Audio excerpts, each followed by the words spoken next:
तो hello everyone, मेरा नाम है हर्ष। आज की इस वीडियो में हम लोग लेक्चर 3 को कंटिन्यू करने वाले हैं, जो कि है सॉलिड स्टेट्स का लेक्चर 3। तो आज हम लोग देखेंगे पैकिंग एफिशिएंसी क्या होता है, क्या नहीं।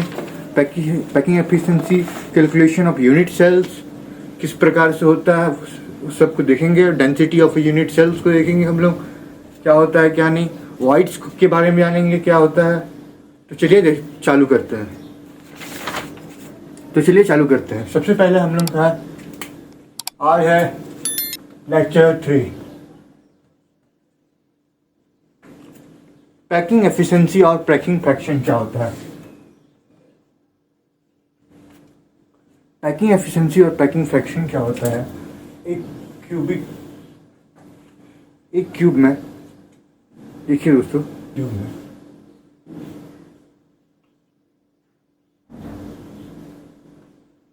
इस प्रकार से एक क्यूब है। इसका वॉल्यूम है सभी का इस टाइप से है,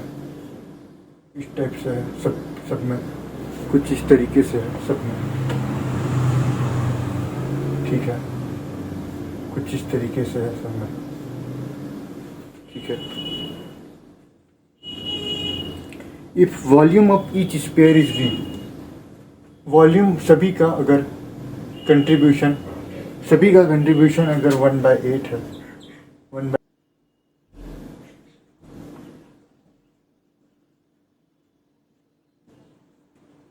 if volume of each sphere, यहाँ देखिए दोस्तों, ये हर एक में स्पेयर है, एक स्पेयर है इस टाइप से, स्पेयर है, ठीक है। V, then total volume of sphere inside the unit cell.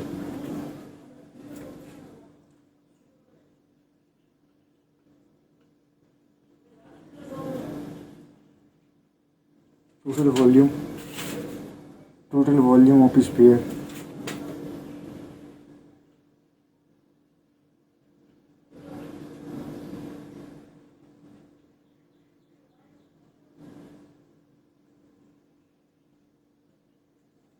क्या हो जाएगा हमारे पास, V/8 इंटू 8, 8 को है दोस्तों, यहाँ पर 8 को। एक दो पर मैं इसको अच्छे से डायग्राम बना देता हूँ दोस्तों। दूसरा स्पेयर कुछ इस तरीके से, तीसरा स्पेयर कुछ इस तरीके से, चौथा, पांचवा, सातवां, आठवां, इस तरीके से 8 स्पेयर रहेगा दोस्तों। 8 स्पेयर रहेगा तो इसको हम लोग लिखेंगे मल्टीप्लाई 8 लिखेंगे यहाँ पर। तो इसका हम लोग का क्या आ जाएगा हमारे पास, V।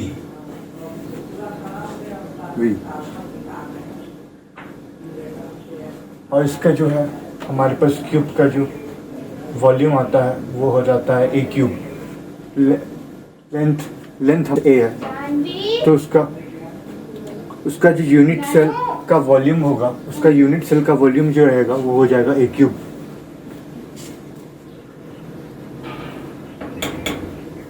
यूनिट सेल का वॉल्यूम हो जाएगा A क्यूब हो जाएगा। पैकिंग एफिशिएंसी का फॉर्मूला ये क्या हो जाता है दोस्तों, packing efficiency is equal to volume of atom in a unit cell. Packing efficiency PE is equal to volume of atom in upon total volume of a unit cell.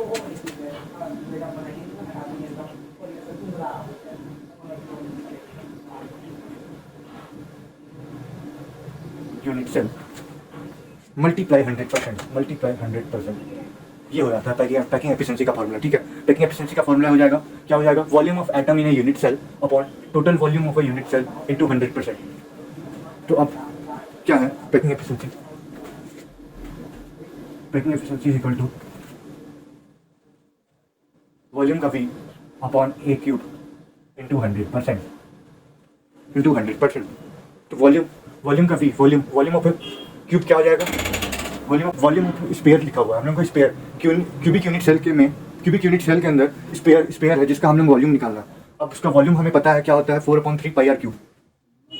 4/3 pi r cube तो क्या हो जाएगा, packing efficiency equal to 4/3 pi r cube upon a cube. ठीक है। अब ये क्या है, अगर देखिए दोस्तों यहाँ पर ये स्पेयर है, इसके अंदर स्पेयर इस टाइप से है और इस टाइप से है। ठीक है। यहाँ का और कुछ यहाँ पर का एस टाइप से रहेगा, कुछ इस तरीके से रहेगा स्पेयर। तो स्पेयर इनसाइड यूनिट सेल में है। तो अगर ये डिस्टेंस आर है, इसका रेडियस आर है, इसका भी रेडियस आर है, तो ये जो डिस्टेंस है इसके बीच में जो बन रहा है हमारे पास ये क्यूब, तो इसका जो डिस्टेंस है ए कितना हो जाएगा, ए इज इक्वल टू 2r के बराबर। तो यहाँ पर हम लोग लिख सकते हैं ए इज इक्वल टू 2r। तो इसका हम लोग सॉल्व जब करेंगे तो 4/3 pi r cube upon 2r whole cube. तो यहाँ से हमारे पास क्या आ जाएगा, 4/3 pi r cube upon 8r cube. R ये गया और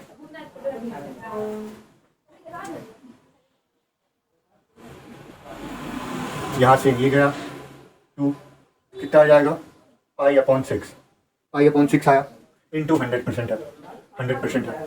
कितना हो जाएगा कैलकुलेशन करके, क्या होता है पाई का वैल्यू 3.14/6 इंटू 100%। कितना हो जाएगा, इसका सॉल्व करने के बाद हम फर्दर सॉल्व करेंगे जब, तो इसका वैल्यू आ जाएगा 52.3%, जिसको हम लोग नियरली इक्वल लिख सकते हैं 52%। तो हम लोग का पैकिंग एफिशिएंसी का क्या आ गया हमारे पास दोस्तों, पैकिंग एफिशिएंसी जो हो गया वो हो जाएगा 52%। ये आ जाएगा हमारे पास आंसर। तो ये आप जल्दी से नोट डाउन कर सकते हैं। पैकिंग एफिशिएंसी का क्वेश्चन आता है हमारे पास जेई में पैकिंग एफिशिएंसी का क्वेश्चन बहुत आता है, तो ये आप नोट डाउन कर सकते हैं। अगला देखते हैं हम लोग packing efficiency calculation of unit cell. एक चीज बता देता हूँ, कोऑर्डिनेशन नंबर क्या होता है पैकिंग। इससे पहले हम लोग कैलकुलेशन ऑफ यूनिट सेल्स में जाए उससे पहले मैं आपको बता देता हूँ पैकिंग इन 1D क्या हो जाएगा। पैकिंग इन 1D का क्या मतलब है, पैकिंग इन 1D का क्या मतलब है, कोऑर्डिनेशन नंबर ऑफ एटम्स और स्पेयर टचिंग ईच एटम और स्पेयर। कोऑर्डिनेशन नंबर जिसको हम सी नंबर भी लिख सकते हैं, कोऑर्डिनेशन नंबर ऑफ एटम्स और स्पेयर क्या होता है, नंबर ऑफ एटम्स और स्पेयर टचिंग ईच एटम और स्पेयर। क्या हो जाएगा ये, अगर ये कुछ इस तरीके से है, ये स्पेयर है, एटम्स जो है ये एक दूसरे से टच हो रहे हैं। ठीक है, एक दूसरे से टच हो रहे हैं, तो इसका जो है अगर इसका हम लोग जाने कि इसका कोऑर्डिनेशन नंबर क्या हो जाएगा, तो आस पड़ोसी कितने हैं टच, जितने टच कर रहे हैं वो हो गया उसका कोऑर्डिनेशन नंबर इसका कितना हो जाएगा 2। इस तरीके से नाइबरिंग एटम जिसका भी हम लोग कोऑर्डिनेशन नंबर निकालना है उसके नाइबर्स को देखते हैं हम लोग। ठीक है, तो पैकिंग इन 2D क्या होता है, पैकिंग इन 2D ये तो पैकिंग 1D का था दोस्तों, कि ये पैकिंग 1D का था दोस्तों कि हम लोग देखें कि एक स्ट्रेट लाइन में कोऑर्डिनेशन नंबर अगर किसी का निकालना है तो उसके नियरेस्ट नाइबर्स कितने हैं वो देखें, तो हम लोग आ गया कोऑर्डिनेशन नंबर 2। अब हम लोग देखते हैं कि पैकिंग इन 2D क्या होता है।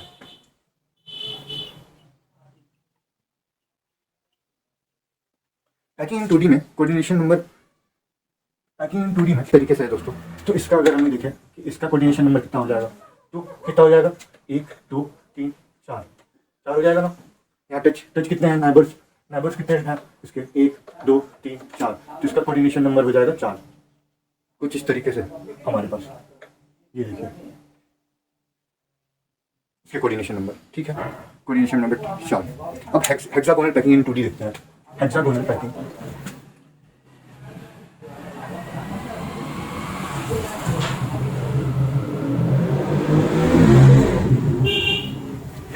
इन 2D क्या होता है दोस्तों, हेक्सागोन में ये कोऑर्डिनेशन नंबर बनाएगा, हेक्सागोन में ये नाइबरिंग एटम्स बनाएंगे, हेक्सागोन में ये नाइबरिंग एटम्स बनाएगा।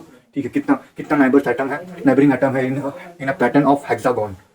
तो इसका भी कुछ इसी तरीके से होगा, इस तरीके से है। तो इसका कोऑर्डिनेशन नंबर अगर इसका निकाला जाए तो कितना हो जाएगा, इसका कितना हो जाएगा, तो हम लोगों के पास एक है ये जहाँ पर हेक्सागोन बनता है, वो देखिए हेक्सागोन कहाँ बनता है, एक ये ठीक है, एक ये ले सकते हैं कुछ इस तरीके से, कुछ इस तरीके से हम लोग ले सकते हैं, हेक्सागोन बना सकते हैं, कुछ इस तरीके से हेक्सागोन बना सकते हैं। तो इसके नियर नाइबर्स एटम्स एक हेक्सागोनल फॉर्म में बनेगा, तो उसको बोलते हैं हम लोग हेक्सागोनल पैकिंग इन 2D। ठीक है, इतना समझ में आ गया। अब हम लोग जाते हैं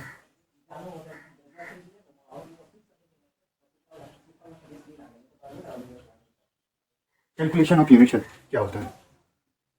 इसका आप लोग एक नोट बना लीजिए, डब्बा बना लीजिए, एक बॉक्स में बना लीजिए, टेबल, हम लोग एक टेबल बना लेते हैं, कुछ इस तरीके से टेबल बना लेते हैं।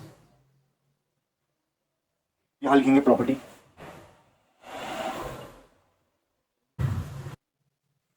तो दोस्तों ये है कुछ हमारे पास कैलकुलेशन ऑफ यूनिट सेल। इसके डायरेक्टली क्वेश्चन पूछे जाते हैं कि इसके पैकिंग एफिशिएंसी बताओ, अगर ये ऑक्यूपाई कर रहा है इतना परसेंट ऑफ सिंपल क्यूबिक में, इतना इतना परसेंट अगर एफिशिएंसी ऑक्यूपाई कर रहा है तो एम्प्टी स्पेस कितना आएगा। तो ये सब क्वेश्चन बनता है दोस्तों, ये वाला नोट डाउन कर लीजिए आप लोग, बहुत काम का टेबल है। इसका क्वेश्चन अगर ऐसा आता है, देखिए कि the percentage of empty space in a body centred cubic arrangements is, आप लोगों को ये सब याद रखना पड़ेगा। पैकिंग एफिशिएंसी कितना होगा, इसका कितना है, सिंपल क्यूबिक का कितना है, बॉडी सेंटर्ड क्यूबिक का कितना है, फेस सेंटर्ड क्यूबिक का कितना है, वो सब पैकिंग एफिशिएंसी आप लोग याद रखिएगा और ये टेबल आप लोग बना लीजिए एक बार। सेकेंडली हम लोग देखते हैं इसका, एक क्वेश्चन है the percentage of empty space in a body centred cubic arrangement is, percentage of empty space पूछा है, परसेंटेज ऑफ एम्प्टी स्पेस कितना होगा इन BCC, इन BCC। तो हम लोग जानते हैं empty space, empty space is equal to 100 minus occupied. Empty space is equal to 100 minus occupied.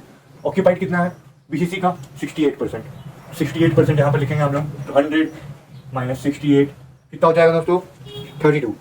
तो ये हो जाएगा 32% empty space. BCC body centred cubic में कितना भरा हुआ था वॉल्यूम और कितना एम्प्टी वॉल्यूम था, कितना एम्प्टी वॉल्यूम था। हम लोग को क्वेश्चन में पूछा गया था how much empty volume is present in the body centred cubic, how many empty cells, how many empty volumes are present in the body centred cubic. तो इसमें हम लोग का ये आ गया परसेंटेज। कैसे किया हम लोग, percentage of empty space in BCC पूछा है, तो क्वेश्चन में पूछा है percentage of empty space in BCC कितना है। तो हम लोग जानते हैं ऑक्यूपाइड, पैकिंग एफिशिएंसी अभी हम लोग निकाला कितने ऑक्यूपाइड कर रहे हैं स्पेसेस, कितने ऑक्यूपाइड कर रहे हैं 68%, 68% इन BCC में 68% है।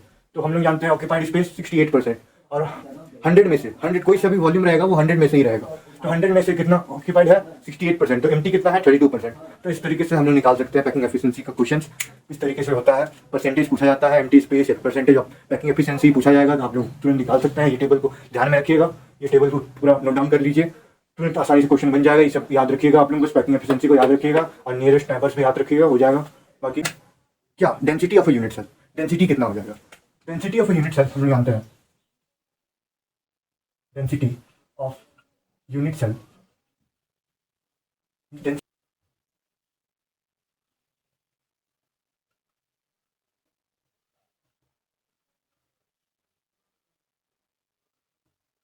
mass due to atom or molecules upon volume of a unit cell, volume of unit cell। तो डेंसिटी क्या निकलेगा हम लोग का, डेंसिटी का फॉर्मूला है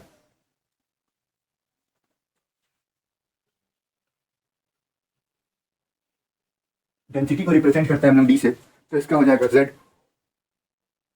डेंसिटी क्या है, Z into molar mass upon Na into a cube. क्या हो जाता है यहाँ पर Z हो जाएगा atomic number Z। Molar mass, सबका मोलर मास पता रहता है हम लोग को, ठीक है, सबका मोलर मास पता रहेगा। जैसे कि क्लोरीन का 17, तो इसका मोलर मास 35 होता है। इस तरीके से सबका पता रहता है हम लोग को। अगर नहीं भी पता है तो मैं आगे बताऊंगा, आप लोग कमेंट कर दीजिएगा इसके बारे में अगर नहीं पता होगा तो। सेकेंडली हम लोग देखते हैं Na क्या होता है, अवोगाद्रो नंबर। अवोगाद्रो नंबर क्या होता है, Avogadro number 6.022 into 10 to the power 23, ये रहता है अवोगाद्रो नंबर। और ए क्या है, वॉल्यूम ऑफ अ क्यूब, ए क्या है, वॉल्यूम ऑफ अ क्यूब। इसका डिस्टेंस भी बोल सकते हैं इसको, डिस्टेंस कितना डिस्टेंस में है क्यूब, क्या है, इसका लेंथ कितना है, इस टाइप से। तो ये है हमारे पास फॉर्मूला, इसको शॉर्टकट में लिख सकते हैं हम लोग यहाँ पर, इसको शॉर्टकट में लिख सकते हैं D is equal to Z into M upon NA A cube. ये हमारे पास फॉर्मूला आ सकता है, ठीक है। आप लोग इसे नोट डाउन कर लीजिए फटाक से।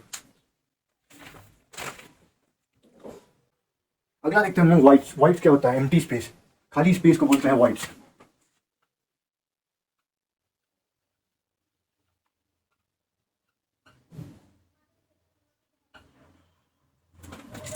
एम्प्टी स्पेस को बोला जाता है वाइट्स, खाली स्थान। जैसे कि अगर देखा जाए ये एक एटम्स है,